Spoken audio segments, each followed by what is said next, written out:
Happy New Year, guys. It's not technically a New Year because our New Year's in spring, but anyways, Happy New Year. How are you guys? Yes, it's today. Happy New Year. We're wrapping up our 5-part series with the Divine Feminine energy here at our house, Angel Gang's house. And and we're going to chill. It's New Year's. We're going to pull cards. As you can see, we put a little extra something to kind of just pay homage to the Divine Feminine energy. I put a lot of extra something. This took about an hour and 20 minutes. I'm wearing my dance hall Jamaican party outfit. But anyways, shout out to the Divine Feminine energy. And as always, guys, so for those of you that have kind of trickled in, we've been doing this over the past month and a half now. And we started off with, I think it was the higher self. The demons. Right. We started with the demons, then it was the higher self. Then it was the sacral chakra, reading at Mama D's house. Or was it Lilith? It was Lilith. Lily, yeah. Mama. Lilith, sacral chakra. And then we did the inner child. Right, inner shadow. Yeah. Masculine at Jass's. No, higher self, then masculine. Right. So guys, long and short, you guys go through each of our channels. As you can see at the bottom of the screen, those are the @ for the different YouTubes. And just get caught up on the series. It was really cool to do this. I'll be honest, I wasn't really aware of how triggering it was going to be for me. Like my brethren's like, you're poking and talking about all the parts of the soul, what you think was going to happen, and it really expedited this healing and ascension for me. So I suggest all of you guys to go through our different channels and watch each and every single one of the 5 parts, including the Lilith and the demon possession video, which was really fun. All right, so we're going to start off. I don't know, Mama, you want to kind of start off talking about the Divine Feminine energy and maybe where she is currently and a little bit about how her journey was to get where she is now. All right. Introduce us to your Divine Feminine energy, essentially. Hi, guys. Happy New Year. First of all, I want to talk about the 7 archetypes of the Divine Feminine before I get into that. So it'll just give me an idea, because to be honest with you, I had no idea what a Divine Feminine energy was. I didn't know.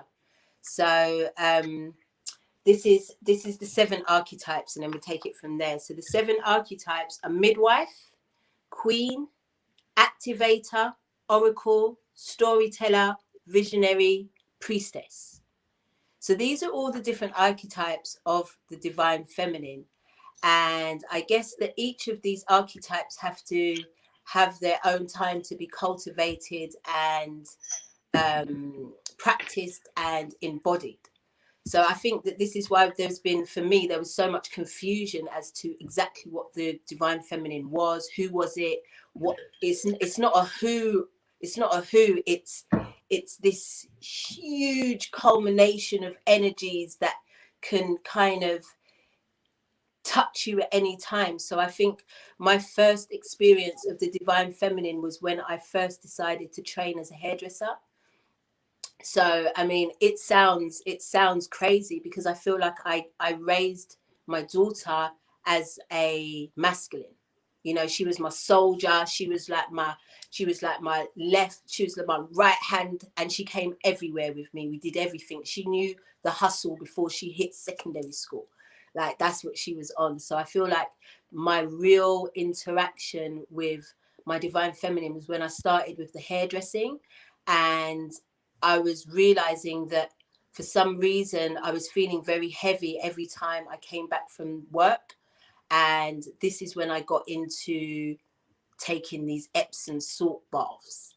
That literally was my introduction to the Divine Feminine, because being intuitively told what to do. I had no idea that you bathe in Epsom salts, but it was almost like I knew what to do, and I set these baths up, and they started to become a weekly thing for me. I started to do it every week. And then as I got into that, I started to get into the moon cycles. So understanding how they worked and how they worked with me. And this was my introduction to the divine feminine, essentially. So I feel like I'm still learning different aspects. This year, I came into 2021 in the energy of Green Tara. Now, Green Tara was, she's a Middle Eastern goddess who was told that she couldn't reach full enlightenment without reincarnating as a man. And she said, forget that. I'm going to reincarnate and I'm going to be the greatest that I can be as a woman. So this is the energy that I came into 2021 with, realizing that my divine feminine was as powerful as anything else, and it was okay to further explore this energy. And then around, you remember we were talking, Destiny, around March, April, about the dark workers coming through, and I feel like that is when I really embarked on this Lilith energy, on this Oya energy, particularly Oya energy, which I'm very familiar with. Now, all of these different energies are within us, every single one of them, and they're there to be explored. So I feel like the divine feminine energy within me has allowed all of my dreams to come true. Me and Destiny were talking the other day on the FaceTime, and we were on there for like 3 hours. Like we ate, went toilet, I walked the dog, all the things. And Destiny turned around and said, do you see how privileged we are? Do you see how lucky we are? And really and truly, I have to pay homage to my divine feminine and masculine combined, because it was the masculine that put the seed in my mind as to what I was going to be doing next in terms of, you know, fulfilling my path and being in service. But it was the divine feminine that expanded that and allowed me to have everything, literally have everything. And it's being in this divine feminine energy has, do you remember last year, 2020, when the world shut down and we were forced to watch Mother heal herself, because there was nothing, I'm talking about the earth, there was nothing going on. There was no planes in the sky, there was no pollution, there was no cars on the road, and she literally healed herself. That is when I truly knew I was a divine feminine, because I literally began healing parts of my body. I started to age backwards, literally, as this process was happening. And that gave me the understanding that, yo, you as a divine feminine are part of all the divine feminines. So as far as I'm concerned, if it's me, then it's you. If it's you, then it's me. This is why I say this, because I see myself in every divine feminine that I come across. You know, there's no differentiation between us. So other than our different timings of where we are in our journeys, but really and truly, as I look at Jass, I remember when I was 27. When I look at Destiny, I remember when I was 33, and all three of us are here together, shoulder to shoulder, side by side at this time. And that just gives me so much joy, knowing and understanding that this process of the divine feminine is so expansive. And once you really, really tap into this extraordinary energy, you too can make your dreams come true. That sounded like an advert, innit? But it's true. It's true. Like, just I'm so excited to see what my sisters have got to say about this. I know they're going to go deep. I feel like, for me, I panic when you lot say, well, what do you think? I'm like, I don't know. But then it's a continuous exploration of this very expansive energy that is the divine feminine. And I'm sure we're going to talk about the different parts of, you know, how she came to be and how she continues to evolve at this time. Because as you know, the divine feminine's been suppressed for a very, very long time. So this is a very exciting time to actually see exactly what she do. And I'm so excited to be a part of that. That's it. Jazz, it's your turn. Y'all see how Des tried to set up the play? She tried to get our. It was called an alley-oop. It was an alley-oop. Get all our nervousness out the way. Like, get it out the way. All right, bet. I want a cigarette. I'm gonna just. How deep are we going today? However, We're going all the way. The rabbit Full hole has penetration. no bottom. Full penetration. Cause I watched The Matrix, Mummy, and all right. So, I feel left out of the crew. I didn't watch it yet. Girl, I told you You to have send me to, the email. Dad. Let me send you the link. you have to, yo. The even the collective, y'all go get a free little trial to HBO one time while they showing it real quick if you need to. I'm just saying, go watch it. Do yourself a favor, go watch it. So I have wrote something down. I asked how deep do we want to go, but let me get the nerves out and then we'll build on that. But I said the increase of single mothers and the divorce rate single-handedly increased because women used to have men because they needed them, and now women seek men because they actually want them. And to build on that, I had wrote something May 7th, 2020. So this was from Ogu, and he was like, our generation is full of men avoiding relationships while striving to become financially stable in an era where women are historically on the trajectory towards equality, power, and success. While men in this generation are mimicking eras where women had way less opportunity and were required to be way more reliant on their spouses, women are rapidly and steadily evolving old paradigms and moving us into new earth ideologies. So I heard this is the revamp of divine femininity that we're stepping into, because it's unfortunate that the world is full of men depriving women of deserved love due to old paradigms. How many of y'all have come across a man that's not where he want to be, or not financially stable, or not the protector or the provider that he feels like he's supposed to be? Okay, cool. So we not alone. All right. So I said, women, I think it's rightfully time to start demanding what you really need, which is the mental and the emotional support that men seem to think has no relevance to our happiness. We need to raise our sons to understand the woman as a feminine creature and not only see her as property to be upkept. Because whether we like it or not, every woman is bred to aspire to marriage, but marriage is a ritual. Anything you do before God is a ritual. And that ritual is symbolic of one man handing that woman over to another man as if she is merely property. And then we remove her identity through giving that man's lineage her name, removing her last name, which is truly her identity. So I then wrote that we should be emphasizing to our males to allow their women to vocally express their wants and needs without society dictating or anticipating them on her behalf. In a patriarchal society where women are constantly told how to look, dress, talk, etc., I think it's time to show that we can clearly speak for ourselves. And as one of the many women who feel this way, I don't want to be taken care of. I'm not a dog, a child, or a senior citizen. And my means of financial stability hold me all the way down. So we need to raise our next generation to stop this millennial curse that's got majority of us single, or even worse, single parents, due to this psychological commitment phobia. So men utilize the excuse of the previous existing paradigm to really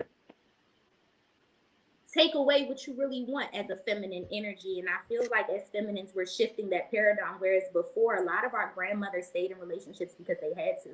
They didn't have no way out. They didn't have no way to take care of your parents if they left that man. So they did get physically abused. They did stay, you know what I'm saying, without wanting to be there sometimes. And in this day and age, with the type of opportunity that women have, you know what I'm saying, the type of oppression that we have overcome within the past hundreds of years, I just feel like it's time for us to really look at us as the prize. And I asked, how deep do we really want to go? Because mitochondrial Eve is something that I really feel like we should touch base on today. And I think Dust said this in the Lilith video where she was like, your philosophy is that it's a possibility that Adam came from Lilith. You know what I'm saying? And she actually possibly birthed this man. And it makes complete sense to me because of science. You know, in the womb, we all start off as a female chromosome. It's not until the second trimester that it's determined whether or not that female decides to be a male. You know what I'm saying? So, with all due respect to femininity, I think we have to put more respect on femininity. She is truly my creator of all things, you know? And without that recognition, I feel like we are suppressed. We have untapped into potential because we all have to believe in that type of power that the womb possesses. We all come from this triple darkness of this womb. We're all fed from the teats of the womb man. So there is something powerful about the creator essence that the feminine energy carries. I want to pass this on to Destiny.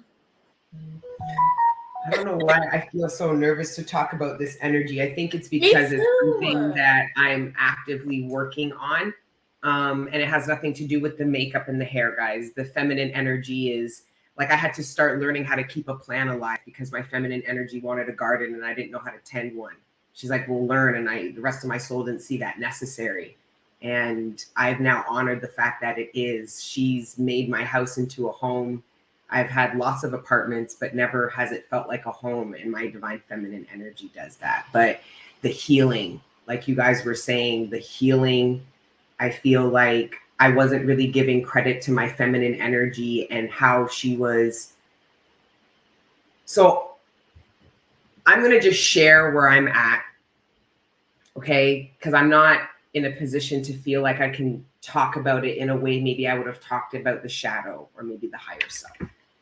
But my feminine energy is being, and divine feminine energy, what I've been able to tap into is that we're being asked to rebuild the new world, nurture, heal, and develop the new world.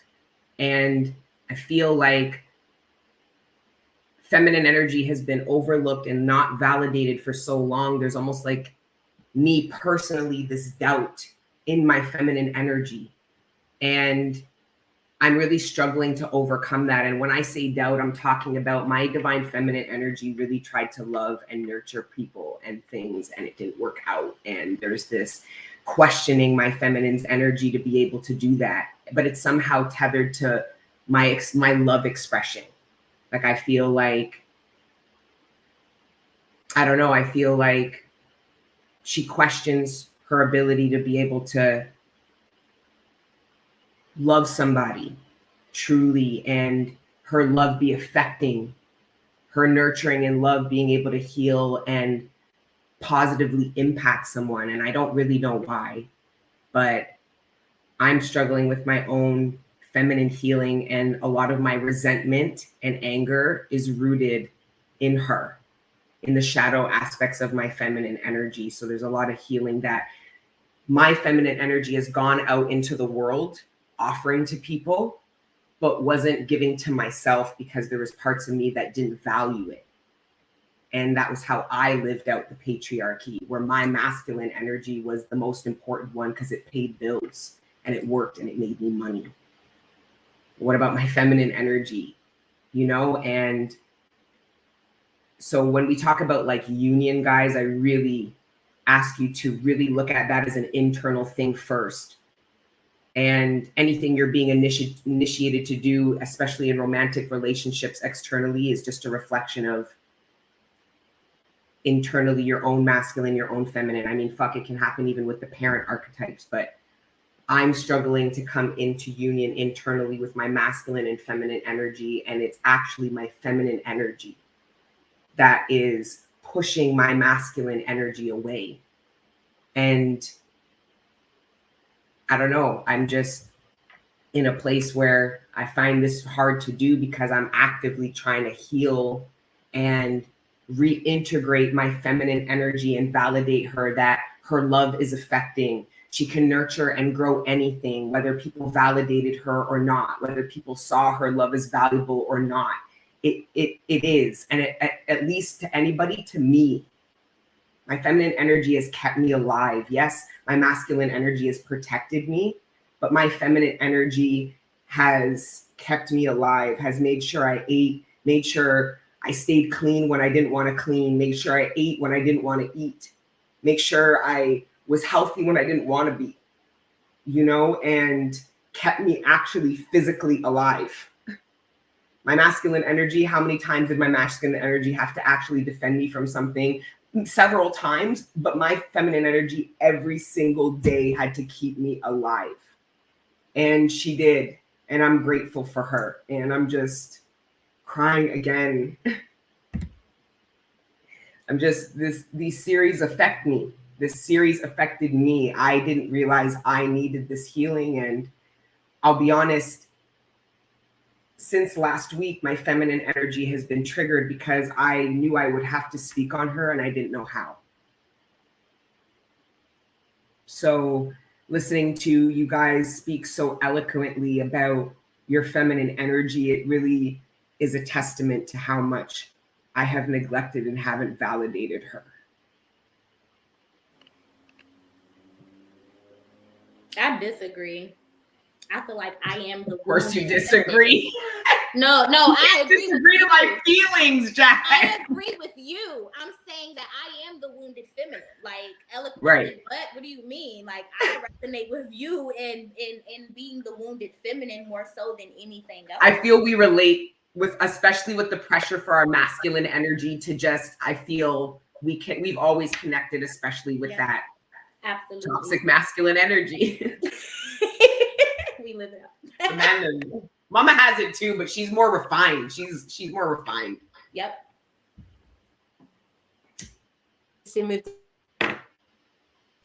I'm messing with the mics. I'm turning them on and off. But I just need to say that if there were any men that will hear in the chat, they would beg to differ. What I learned, the reason I feel like a lot of us don't realize that these divine connections or these mirrors that are presented to us as we go through our process are there really to really literally hold up a mirror to sometimes what isn't there. And what wasn't there for me was the feminine energy. I was very, and you can't have two dicks swinging in the same room. You can't have that. And in the same way, you can't have two bunches of pussy power trying to dominate either. So it was very important for me to not only learn my feminine energy through these divine connections, but it was also important for me to allow the masculine energy to express itself without me trying to dominate it with my masculine energy. Right. Because that was my default. That was my go-to. Practicing being feminine in the presence of a divine masculine was my biggest challenge.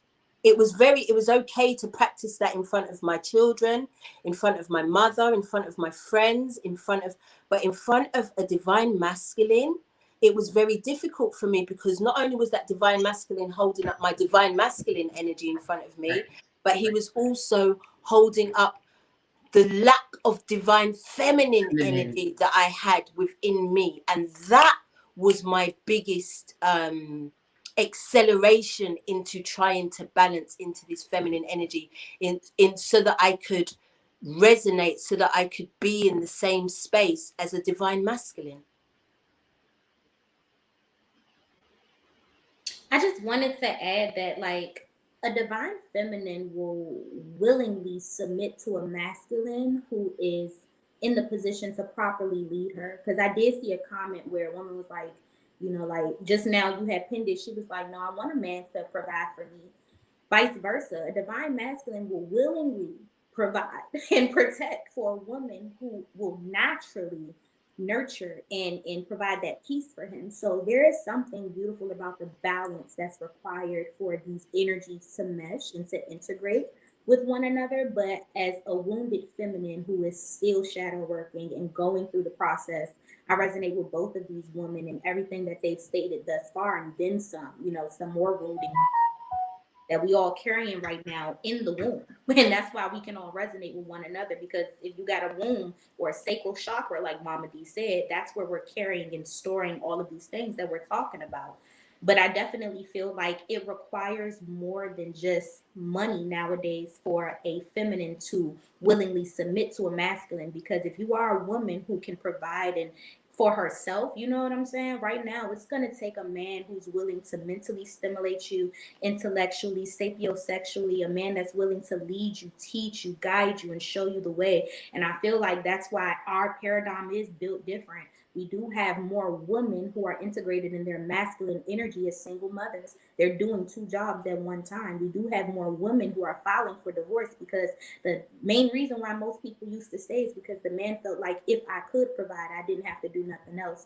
That's why he had multiple women. That's why Big Mama was getting cheated on. That's why she was getting beat. That's why she wasn't being properly cared for. Feminine energy for the past hundreds of years has not been properly nurtured and protected and provided for. And we've been submitting unwillingly. We've been forcefully submitting to some of these, unions and masculine energies. And now I feel like this paradigm is allowing us to truly make choices and decisions that are conducive for our growth towards equality and growth towards unification and integration as well. So I feel like it requires the realization of masculinity, of the divinity that femininity has.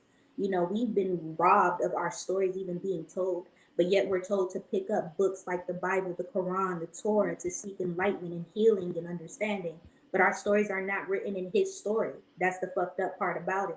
So, I wanted to also ask the ladies, if you guys do know anything about Asherah, because I haven't really done my research. I know we talk a lot about Lilith, but one day, someday, maybe we can do that together for the collective, because Asherah was the wife of Yahweh. And I believe belief systems and beliefs are powerful. So when the whole world is calling the Most High one gender specifically, it truly, mentally, psychologically removes our divinity. When we are calling on this most powerful, energetic being and deity as a man, now where do we fit in? Or where do we come into this picture is what I want every feminine to ask themselves. Has that really robbed you of your sacred divinity or your mental divinity? Because beliefs are truly powerful here. And I just wanted to sorry, go ahead, Mom. I just wanted to sorry Dee to cut in, but Okay. Mary Magdalene, she's been a theme for, I don't know, for a minute. She's been a theme, and I feel like since about 2019 she has been very strong in the whole, I mean, we've all had some type of insight, I guess, to this Christ-like consciousness. But again, the Christ-like consciousness is in itself, in its title, is imbalanced. Because if it's a Christ-like consciousness, we're missing the feminine consciousness that complements that. And for the Christ-like consciousness, it's the Magdalene. It's the Mary Magdalene energy. And if you look at her story, look at what they did to her. They portrayed her as a prostitute. They demonized her as such. But yet there's been rumors that maybe she was the Christ, not Jesus. There's been a few documentaries that I've seen where they've suggested that she was the true Christ, and this is why she was protected in the way that she in her teachings. This is why it was so sacred. And then we've also got the rumors that she was also Christ's wife, and that they had children, and that there is a living bloodline of this on this very living earth. Yeah. So again, we can't have one without the other. We can't have a Christ-like consciousness without a Magdalene consciousness. And if you study the scriptures of Mary Magdalene, she is not only quoting what she said she learned from the Christ, but she is also, you can see her compassion, because the other disciples felt that they were jealous of her, because they felt like, she was favored over them, and that the Christ had a more intimate relationship with her.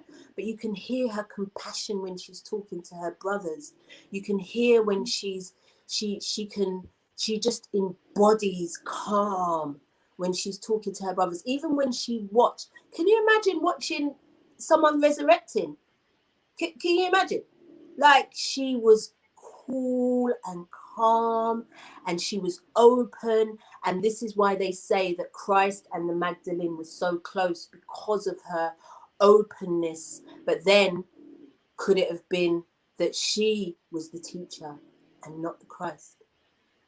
It's just a question that we're putting out there. It's not, you know, it's just a theory, but it's through what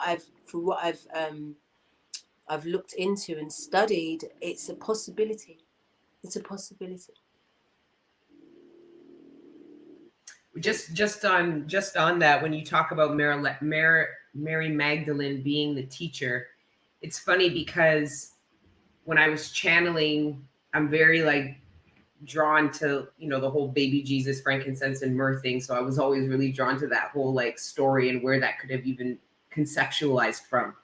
And long and short, what I channeled is that Mary wasn't actually the biological mother to Jesus. And she protected him. She provided for him. She was a divine feminine. And she supported him, educated him, and led him on the path of which he is so renowned for. And it's funny because when I think about that, you know, I wonder, like, as a mom, it would be, as a mother, it'd be really hard to sacrifice your child for the greater good of mankind, for the mission. And maybe that's the reason why, I don't know, I'm not going to speculate anything. I'm just sharing with you that it's funny you say that Mary Magdalene was the teacher, because I channeled something kind of similar, but it was actually Mary being the woman that they called his mom, that I channeled wasn't his actual biological mother. His parents had been murdered. And that's why she was on the run with this baby in a manger, hiding out, waiting for kings to drop a load and help her out, you know, trying to keep this bloodline alive. So I also, if you study the Da Vinci Code and stuff, it talks about Jesus being, you know, an actual man, not born of immaculate conception, and that he had a wife, Mary Magdalene. They had children, that this bloodline exists. And there were people, bloodlines, that have vowed oaths to protect the Christ conscious bloodline. But the way I interpreted that is, you are protected collective for picking Christ consciousness. You get that kind of support and guidance when you pick this path, because there's a lot of things that would make us want to deter from it. Could you imagine what it was like for Jesus, Mary, these people, what they're being channeled and downloaded, and the path that they picked, and they did exactly what God said, and it landed them. Look how it ended up. That's brave. That's courageous. There was a bigger purpose that maybe they couldn't understand at the time, but they trusted it. And that kind of goes a little bit into the energy I was tapping into just about this destiny and fate.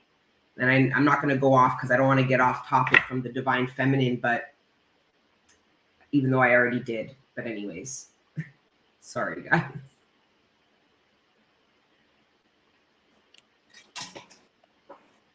What up, Jazz? Let's see, one of you guys' turn. I'm doing everything but talking about the divine feminine. Like, yes, you are. What do you mean? Like, well, kind of, yes. But my divine feminine energy, I'm avoiding talking about. But I wanted to talk about mitochondrial E, because like we just kind of touched based on our story is not in his story, and if it is in his story, they make you search for it, and it's really hard to find our place in the world as a result of a lack there of representation sometimes. So it's very easy to conform to patriarchy that has us predominantly, you know, the main source of things like the beauty industry, makeup, hair, fashion, pornography, okay? So right now, a lot of our beauty standards are not even standards that we've placed for ourselves as a community of feminine energies. Right now, our standards are standards of sexual desire and truly ancestral slavery type of mentalities that are still being played out in today's paradigm.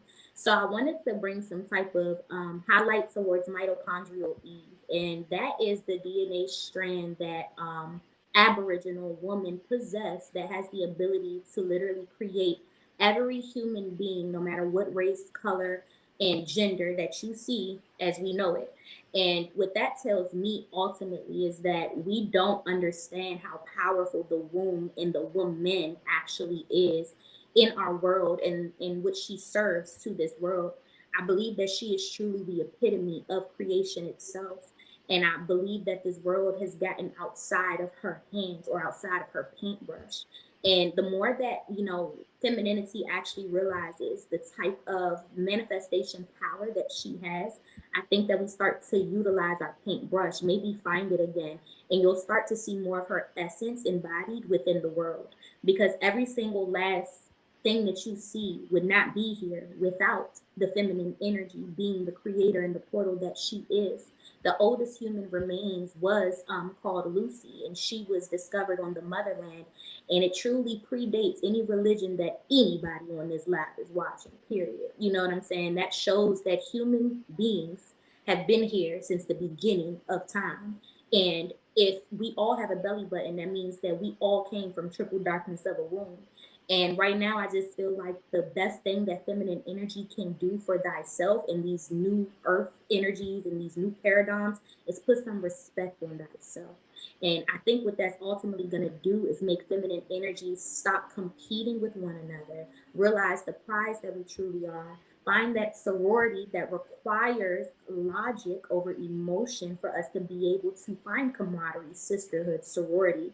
It's a lot of things that's going to be a domino effect when we realize divinity, power, and sovereignty over patriarchy as well. And I'm not here to say one is better than the other. I'm just here to say that they both deserve equality.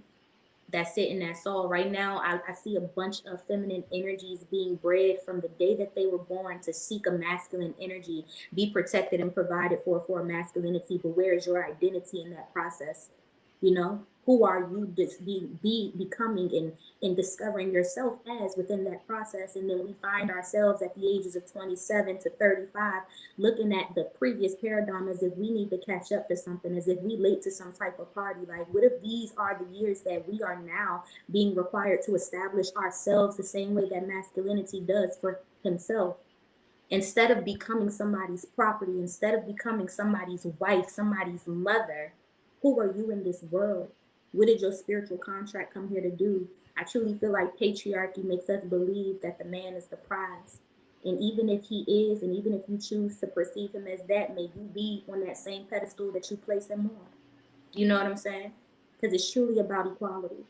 I know I sound like a feminist sometimes, so I do want to say it's truly about equality. It really is.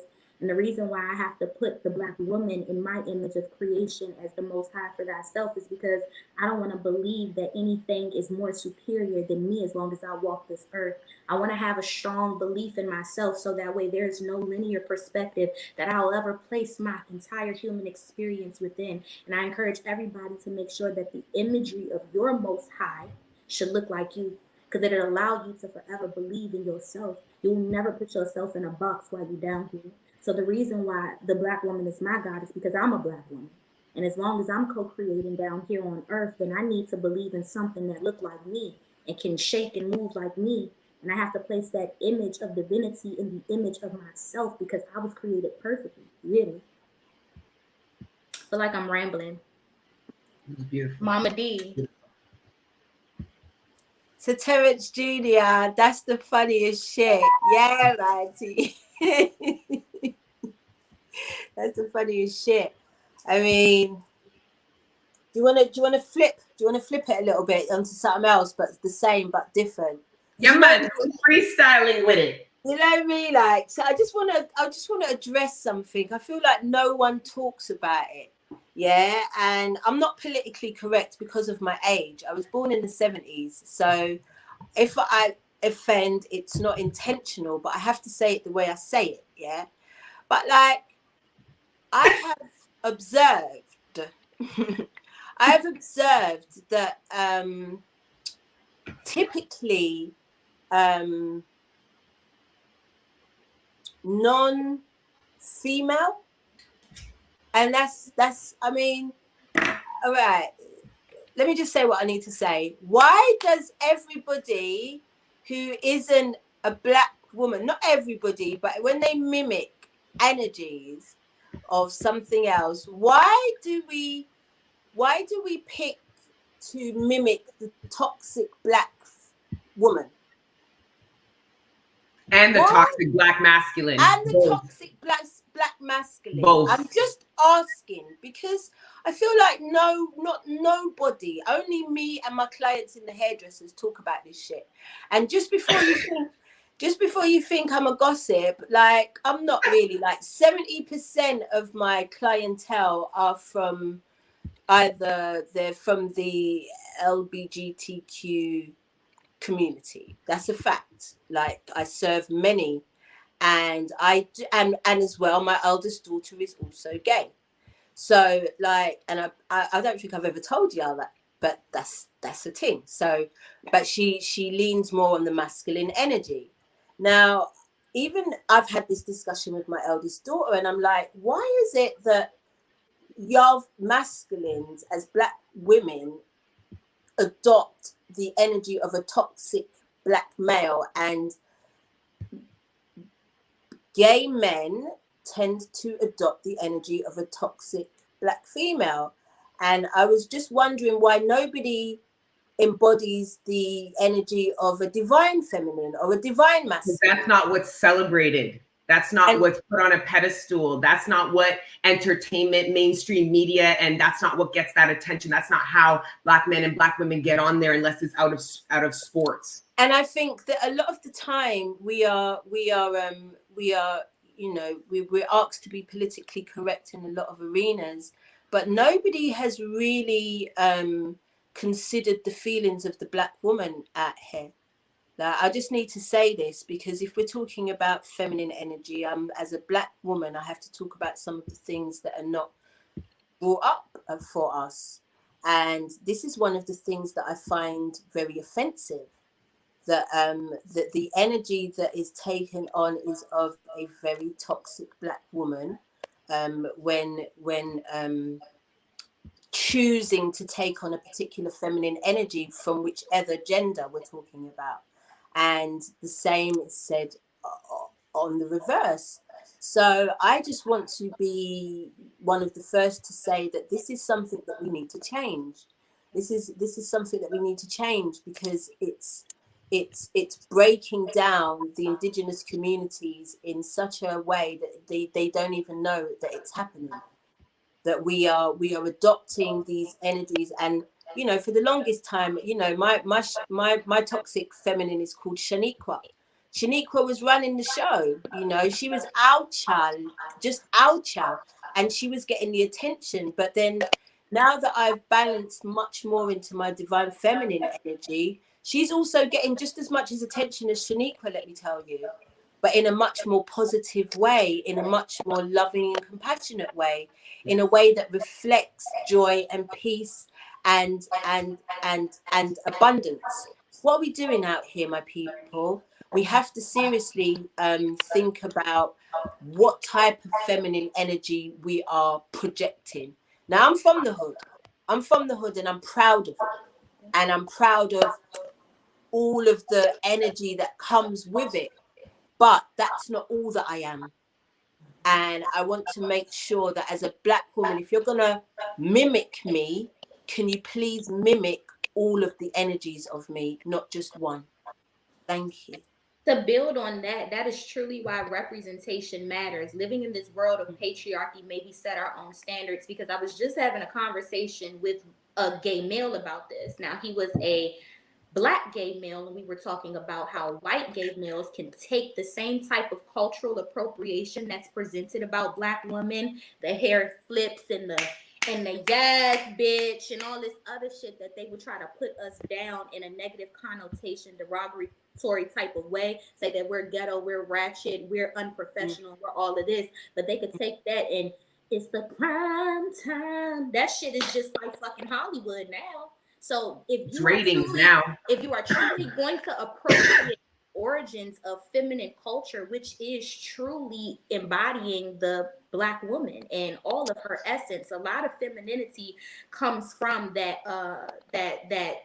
that Black culture, like Mama just said, and as Black women, I think it is our birthright to speak on shit. It's our autonomy to speak on this, and it's truly facts over our feelings. So the only way that we overcome cognitive dissonance is to present our feelings with the facts, just period, you guys. So honestly, this is not to offend anybody of the community, and this is just to truly highlight, if you are going to appropriate a culture, may we look at how that cultural appropriation affects the community that you are appropriating to begin with, to continuously perpetuate the derogatory ways of our perpetuation, the way we're being presented, and utilize it to your advantage while it's being utilized to our disadvantage. That is where the unfairness comes in. May we respect Black culture altogether and truly represent Black culture the way that it should be represented, so that way there is no other perception of the culture that can be made out against us or appropriate our culture indifferently than the way that we actually, are amongst ourselves. So I completely feel like that was necessary, Mama. I'm glad that you brought that up because it's very important. Guys, do you have any questions? Mm-hmm. This would be a good time to ask some questions.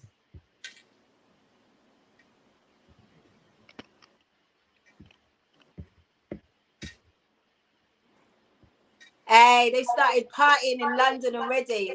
It's 11 o'clock. What time is it? It's 7 minutes. It's 11 over there, Mama. Huh? It's 11 o'clock over there already. It's nearly 11. I love it. My neighbors are on it, man, and I'm like, I didn't even see the pic in your hair, and that is so cute. That's a pic, right? Yo, that is so cute. thank you, Mama. Awesome. I'm trying to keep up with the chat. There, Thoughts on hypersexuality. There's a lot. I wanted to keep it on topic first, right. But hold on. I'm in the party, allow me. I don't drink. I'm in the party though. I was gonna drink. I told my friend I was gonna drink a shot of this on the internet, and they're like, "You're gonna get canceled." Don't do it. Don't do it. I was like, "Okay, I heard you, Divine, loud and clear." That's all. No, I appreciate you, Mom, for bringing that up, and I feel like political correctness, and even that term, is a way of kind of managing us and a slave psychology within itself. What is political correct? Even the term conspiracy theory, how many conspiracy theories are now fact and are actually things we live out today? So, I appreciate you for continuing to push the bar and bring up things. That's part of your role as Mama Tarot, to bring up these conversations and make a safe space for us to heal and talk about these things and address them. And because I feel like one of the biggest issues is that there isn't safe space to talk about them. If we can't trigger this shit up, bring it up, bring awareness to it, how does it ever change? It doesn't, which is part of the reason why this whole PC is really evil, because it makes us feel guilty for bringing up the conversation and having the conversation and bringing up the talks, which is part of the way the Black woman has been oppressed from time anyways. But we shouldn't feel any shame about talking about our experience and our healing journey. The whole angry Black woman it's really insulting. Considering anger is rooted in pain. Let's not address the angry Black woman. Let's address the hurt and wounded Black woman. And really, when we talk about, like Jass was saying, mitochondrial DNA, like, we're past that. We know that we all come from Africa. Mitochondrial DNA, the Black woman is the representation of unity of us all as human beings. That's what literally the Black woman represents to humanity. And look how we've dealt with her. Look how we speak about her. Like Mama said, look how we project her out. And even when we mimic her, what we mimic. It's just, it's. So I just appreciate you bringing that up, I feel like it was necessary. I feel like if we're talking about divine feminine, we need to get into the different sections of divine feminine. Also, like, I'm not a white woman, but I know that their healing is something that I don't understand. Their ancestral healing that they're going to have to go through is something very different to my ancestral healing. Although we are a collective and we're in this together, and there is no hierarchy, in my opinion, because we're all souls, first of all, at the end of the day. But the vessels in which we have chosen to incarnate in at this time means that our healing is very different. So we have to start these conversations so that y'all have an understanding of what I'm going through, and y'all tell me what you're going through, so that we can help each other. Like I said, this is about the divine feminine coming together, using the unity of the masculine energy to leave our feelings at the door and come forward with these conversations. Bell Hooks, I don't know how come I started watching a few YouTubes on Bell Hooks. She wrote a book in the late 80s, in the early 90s, something called All About Love, and she speaks on the need to have a common understanding of what the word love actually means, so that when you say you love, I know what you're talking about, and when I say I love, you know what I'm talking about. We're talking about this same energy. So essentially I bring love into this, because essentially that's all we're going through. That's all we're moving towards. However, our healing is somewhat different, and without these conversations, without you knowing what my path and my my shadow work is, I feel like there's still going to be a dissonance, a cognitive dissonance to really what the hell is going on here. And as the ladies have said, you know, as a Black woman, we have not even, I feel like this is the first time in a very long time that we are being allowed to celebrate ourselves and come forward with our grievances to the world and let them know what it is that they need to assist us in helping with. And creating a safe space for that to occur. And we don't need any saviors. We Right. just need to do the work. Do you see? Sissies, can I read something? I didn't Yeah, write girl. I did not write it. This is a tweet. I'm gonna tell y'all his Twitter real quick. Apparently, Beretta Scott TK or something, you guys. It's a whole thread. So this is emphasis on the self-love aspect of divine femininity, redefining how we view ourselves and redefining our beauty standards. But this really hit home for me. It said there's a young lady's picture being circulated who died post-plastic surgery complications. She was very loved. A few of her male friends are showing lots of regret and sorrow, apologizing if they ever made women in their lives feel less than perfect. What I'm about to say may upset those men. I hope instead of being upset, you'll listen instead. Now, I don't know what came first, the chicken, men who love manufactured bodies, or the egg, women who manufacture their bodies because they believe that's what makes them desirable. You know that woman you make fun of because she's not shapely, often called a SpongeBob? Think about what that does to her self-esteem. A lot of women you love as friends are not shaped like a video vixen. A lot of men will pass up on a woman who are probably the best for them because they are so attached to a certain aesthetic. People have preferences, but please understand your preference has been convoluted and influenced by European minds in a lot of ways. Slaves were chosen for different purposes, including sexual slavery, as in doing almost nothing but being raped by her owner. Your insatiable lust to have a number of certain kinds of women has been polluted by a slave master blood running through your veins. It doesn't make you a bad man, and he's not implying that anyone who decides to do something with their body is your fault. However, it plays a role. Women notice that the men in their lives have a certain body preference. So if you want your friends that you aren't sexually attracted to love themselves, to live, and to not manufacture their bodies, evaluate your preferences and how you truly present it to the world. These Black women take notice when you compliment them more, and they'll keep chipping at themselves until they've achieved a certain look. Even if I'm looking at myself when I've complimented my homegirls after they've gone under the knife, we as people have a lot of shit to unpack. So, beauty standards. I wanted to cry. Oh my God, Jass. Let's talk about it. First of all, shout out to the SpongeBobs. All right? Shout out to the fucking SpongeBobs. We ain't Shout got out to the fucking sponge. little booties matter. Okay. They matter. To bumba clot. Everybody trying to get the nip and the snip. Look, I'm a hypocrite right now because anybody who watched my My shit shit know stank. I was thinking about it. But after reading something like that, you guys, like, is it truly what you want, or is it what's accepted? Is it what they like? Is it what brings the attention that you're looking for? Divine feminine. Is that truly, when you look in the mirror naked, aren't you happy with what you see if you don't look at yourself through the eyes of patriarchy sometimes? You know, I just feel like this is years, hundreds of years of unpacking right now, you guys, that we are unpacking for ourselves. And these are hundreds of years of trauma, bonds we've created to patriarchy just to keep it up, too.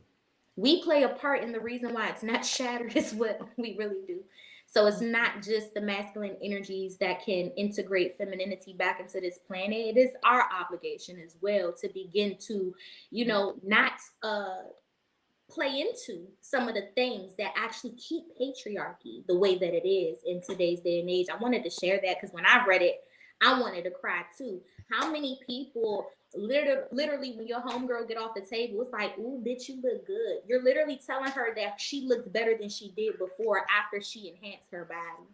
You know what I'm saying? Like, it's like something was wrong with you until you went and did X, Y, Z. Like, we gotta mentally unpack this shit. Why we do this to females? We play them against one another. Now bitches don't know how to compliment another sis that's looking good, feeling good, smelling good, because that is psychological competitiveness and jealousy and envy that's been placed into our sisterhood. This non-existent sisterhood, honestly, because a lot of us are not on this wave. We're not. And it's a struggle to get there because, like I said, y'all, this is hundreds of years of agendas and implementing to create this divide amongst us. So it's going to take time. It's not going to happen overnight.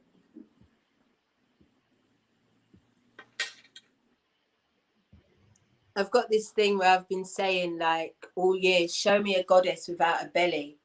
Like, really? Have you ever seen a goddess without a belly? Even like some of the earliest sculptures of goddesses are very curvature, very round, very full, you know. And again, what Jass was saying about the patriarchy, cultivating this image of what beauty is. Now, I'm in my 40s now, so I don't care. I don't care. It is what I say it is today. I'm a 10 at all fucking times. Bam, bam, bam. But this wasn't always the case in my 30s. I think I crucified myself in my 20s because that was the era of the very low cut jeans with the belly button and the belly ring, and you know, this tramp stamp at the back. That was my 20s, and I couldn't create that image of myself. And at 26, my final year of university, when I should have been doing my dissertation, I was under the knife getting a breast reduction. Now, I was at the time, I was like a 34G cup, and I was reduced down to a 34D double D or something like that. And what that did to my self-esteem, it absolutely skyrocketed it. I'm being honest with you at the results of what it did. It allowed me to, I remember I started my music career. I was confident enough to go on stage and all of the things. Now, 10 years later, I gained weight and my breasts got back to exactly the same size they were to begin with before the surgery. Now, I loathed myself. I loathed my body. I loathed myself.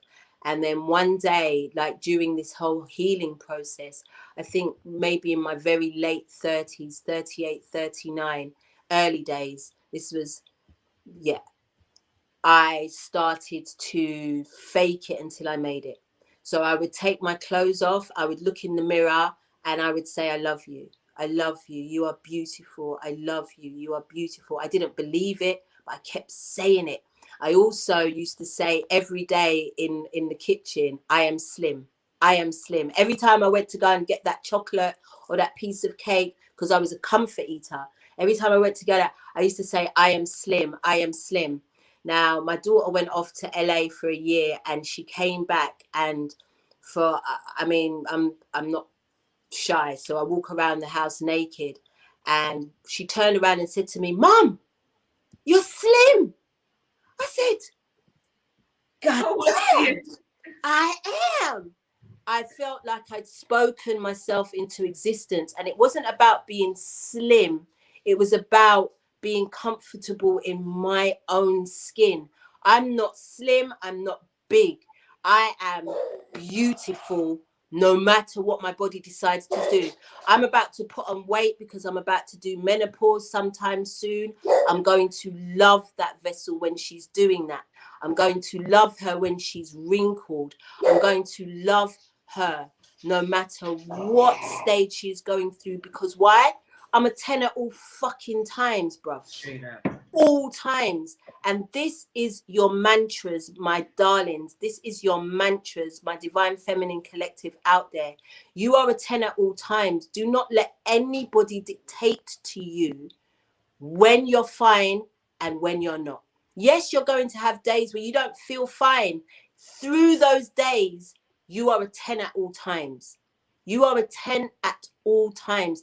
And I implore one of you to show me a goddess without a belly. I ain't seen one yet. I ain't seen one yet. Just saying. So when it comes to, I just want to, thanks, Jass, for bringing that up. That's huge. For me, I really struggled with my body and my outward appearance.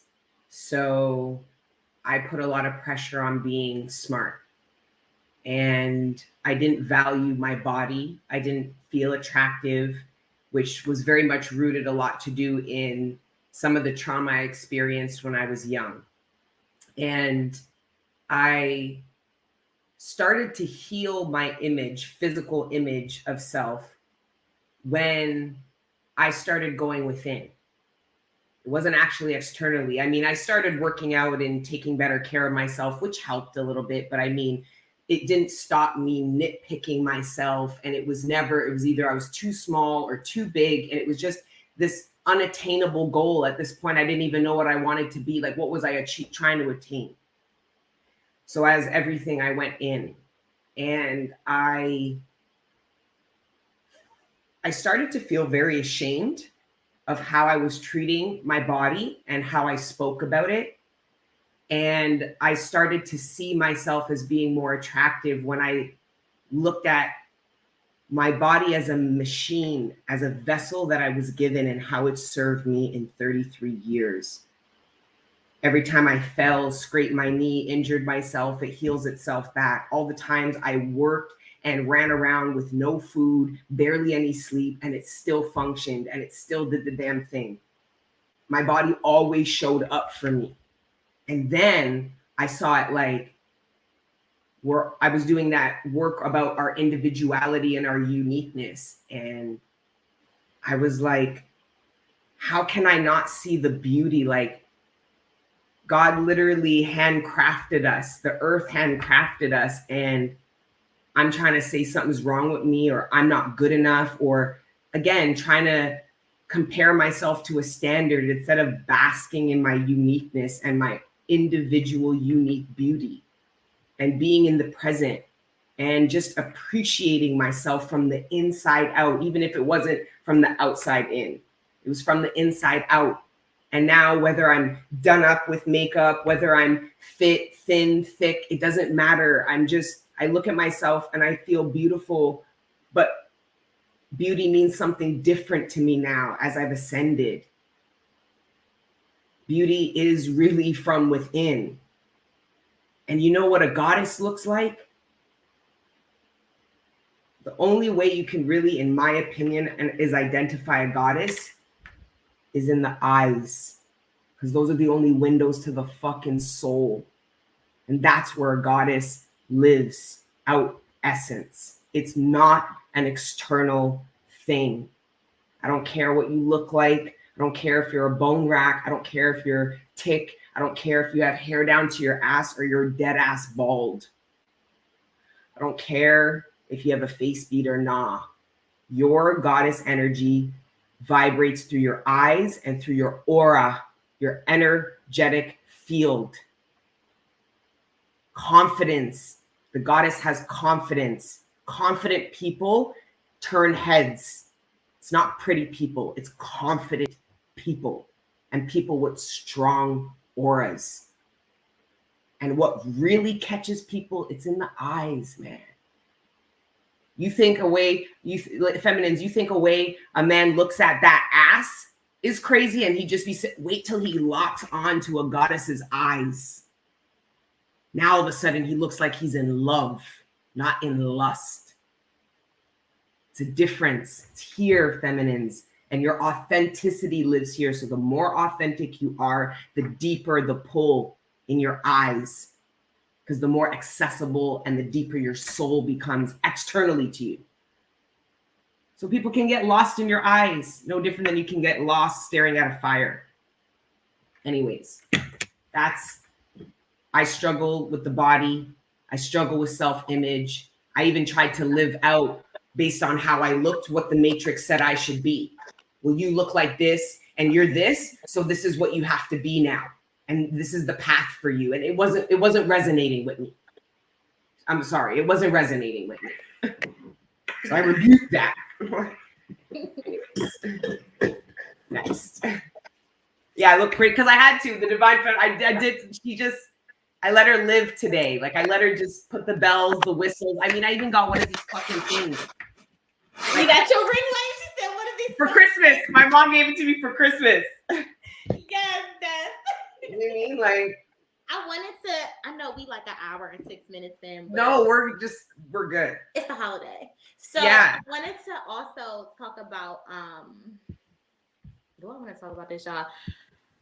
All right, tomboy gang over here, right? But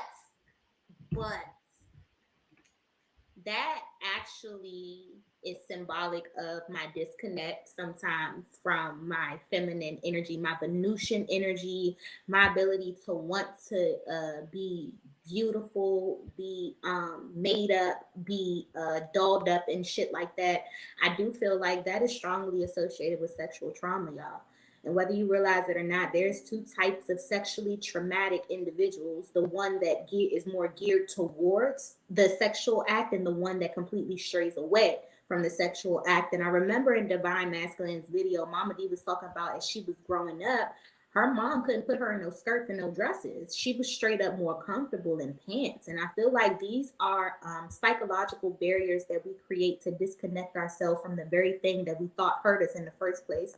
It was a huge piece of my identity that made me feel like my feminine energy put me in certain positions that my masculine couldn't protect me in. So I go and I stray more towards the masculine energy because it's kind of safe over here.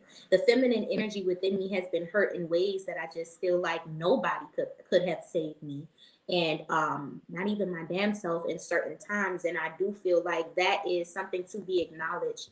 Our tomboy-esque is a defense mechanism from time to time, believe it or not. 100%. It is truly a way for us to hide those wounds, or to not wear our wounds on our sleeves, to not make it visible. And then you'll notice when you attempt to operate in your feminine energy or your femininity, how uncomfortable it truly is, because that is not something that you are actually feeling safe within. You're not safe within that energy. You don't feel protected within that energy. So I want to do it for my tomboys one time. I know we just comfortable in sweats and leggings and hoodies and sports bras. Don't let the jean top fool you. I will put on my tracksuit right now. All day. Masculine. That is Adidas gang all day, every day. You'll see her Adidas down all day. And I know Mama D, I see her in her gray sweats and her oversized hoodies, you guys. This is something. He's the man then. This is sometimes, though, our feminine energy be looking at us like, what you doing? Like, go get your fucking lipstick, bitch. Like, but you know what? I love that as I've got older, even though tomboy is my root, like that's the root. I've got more things that go there. But what I've done is like incorporated the whole shit. So I still like my sweats, but I'll get me some pink ones. You get me? And I'll wear everything man them and put on my hoops with a little lippy. You know what I mean? Because it's the balance. It's the androgyny. The goal is androgyny for me. Is androgyny for me. Yeah, that's my goal. But sometimes I struggle, you guys. I'm not gonna lie. I be more so comfortable just like, where am I going? To the grocery store, to the gym, hoodie, sweats, let's go, sneakers, let's go. And I'm just out the house looking at myself sometimes like, you little fucking boy. Like, you need to go take your ass in the house and get cute or do something additional. But then again, it makes me consider the fact of redefining divine feminine's beauty standards. Because Mama D also touched base on the fact that back in the day, the people who beat that face was the pharaohs. It's the pharaohs that used to get dolled up and shit like that, you know? So right now in this paradigm, maybe we are intuitively getting or reconnecting to our masculine energy through this tomboy. He said the goddess lives in the light. I had to stop. The goddess lives in the light of Jazz's wow. But the fact. Shout out to Bart. Facts. Wow, so much. Thank you for that. I had to pause it on that for a second. That was adorable. No. It stopped me in mid-thought. I said the goddess lives in the light of Jazz's laughing. Most people are unable to keep eye contact in a conversation. That's the first sign of passive aggressiveness and a lack of confidence. Most people who can't look you in their eye, they truly lack confidence. You know, I used to be somebody who struggled with eye contact. Now I make motherfuckers break eye contact with me. It's like I make them break it before I do. It's like a game, you know? I sometimes struggle with it. I still struggle with it at times because I feel like, because my brain it's like it has 1,000 tabs open. So sometimes when I'm listening to one thing, I look away, I'm talking, I'm listening, but sometimes it's difficult for me to be present, which means I find I do that a lot when I'm doing the readings with you guys. Like, because when I channel or whatever, I look away. Like, I look over here to literally listen to what's being said to me. So it's so difficult for me to maintain that eye contact. But I know that has a lot to do with me learning to just ground myself, get present, be at peace. And then I can, you know, I don't have to pay attention to all the other aspects of what's going on in my brain. So just a couple of things. First, Jazz, when you talked about eye contact, it's your masculine energy still using it as a form of dominance, right? Where eye contact could be actually a form of intimacy. And a lot of the times when people avoid eye contact, I mean, with the people close to you and stuff like that, it could be very much about avoidance when it comes to intimacy. And why? Because looking into somebody's eyes is the most intimate part on their body to really look at, even outside of their privy things. And it's because they are the windows to the soul. So when people are avoiding eye contact, I used to struggle with that too, but it was more of like, don't look into my soul and I don't want to see inside of your soul. But it was more so when I looked at people, it was because I wanted to see inside of their soul. But when I didn't make eye contact with people, it's because I didn't want them to see in mine. If that makes sense. So I learned it's about, I use eye contact as dominance. I will use it in a passive aggressive way too. Like, I won't look at you. Like, I'll do the opposite of stare at you. You don't exist. And it's just like, it's a means of control, domination, manipulation, all these kind of things. But in a higher vibration, eye contact is really about intimacy. It's out of the 5 types of intimacy: spiritual, emotional, physical, experiential, and intellectual. Did I say that one? So those are the 5 that eye contact would fall under the spiritual and under the physical intimacy. And that's usually why people are avoided. But try it. Like, that's why a lot of like intimacy exercises and relationships coach will always make those coupled exercises about looking at each other. Yes. Some like yoga practices will make you do that too with your partner, and just sit there in like a lotus position with your partner and just stare at each other. Mm-hmm. And it's just like, it creates intimacy. And if you are in a partnership, I mean, you can try this with your friend, but see how much you can channel and read and download just staring into someone's eyes. No different than a palm reader reads a palm. Try to read someone by staring at their eyes, and it needs to be someone you can trust, because you're going to share with them what it is you channeled when you stared at into their eyes, what their soul showed them, you. And that could be a really cool way of like validating this telepathic connection that we have with people. So, because I'll be honest, this is the psychic world is a dying industry. When we all become our own high priests and high priestesses, are we going to seek outside of that anymore? In 50 years, 20? No. We will all do it ourselves, because we'll learn these practices. We're going to reclaim a lot of our culture that has been stripped with us are these practices. How to connect, not just more with nature, ourselves, and all this. So anyways, eye contact.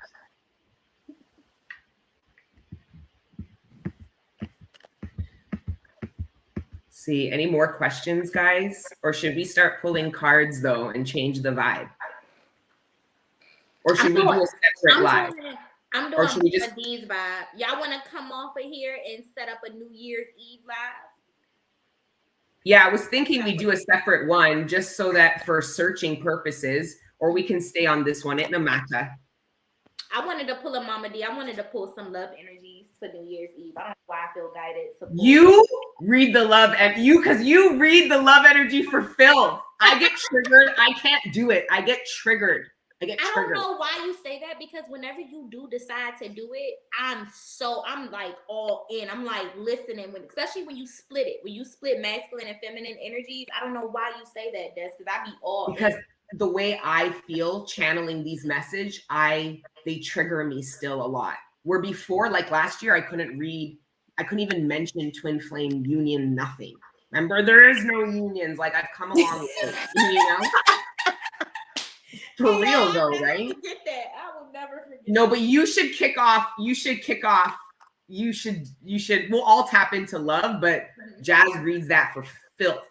I'm gonna try. I feel. You remember when you used to, like, I think it was like a year or two ago, you used to do the theta channeling? Yo, that was the scariest, trippiest experience. When you were talking as the divine masculine, like, bitch, that's creepy. You know, I only ever did that once because I creeped myself the fuck out when I watched it. I was like, no, never, not again. I'm like, bitch, you're not you. I'm like, it's not Jass. I'm like, it's not Jass.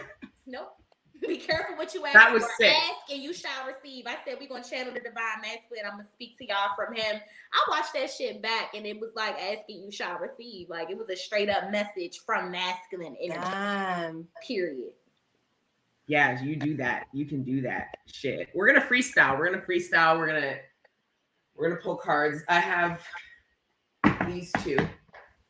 What y'all gonna do? You gonna start a new one, Sissy, and send us the link? Yeah, we're gonna do that. Okay. All right, guys. So I'm gonna come right back on right now, and we're gonna catch a vibe. Go get your whatever, and catch a vibe with us and chill. Okay, we'll be back in 5 minutes. Mwah. Ciao.